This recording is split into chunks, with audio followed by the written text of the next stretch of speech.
আমি প্রতিদিন তোমাকে প্রপোজ করি, তুমি তুমি প্রতিদিন ইগনোর করো। জানালা দিয়ে ঢুকে পড়া রোদের মতো, অকারণে নুয়ে পড়া বৃষ্টির মতো তুমি তুমি প্রতিদিন ইগনোর করো। আমি প্রতিদিন একটা একটা করে শব্দ সাজাই, তুমি প্রতিদিন ঠোঁট চেপে হাসো।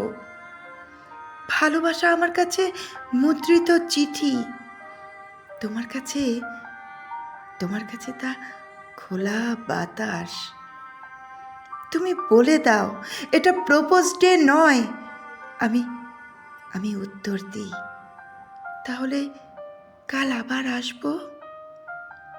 তুমি আকাশের দিকে তাকিয়ে থাকো, আমি মাটির দিকে তাকিয়ে লিখে ফেলি কবিতা।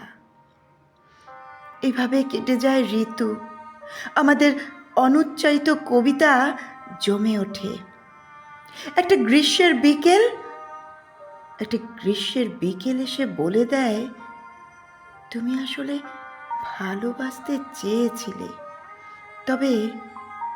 তবে প্রতিদিন ইগনোর করাটাই ছিল তোমার অভ্যেস। নমস্কার। পাঠ করলাম বিপ্লব সাহার লেখা একটি কবিতা, প্রতিদিনের প্রপোজাল।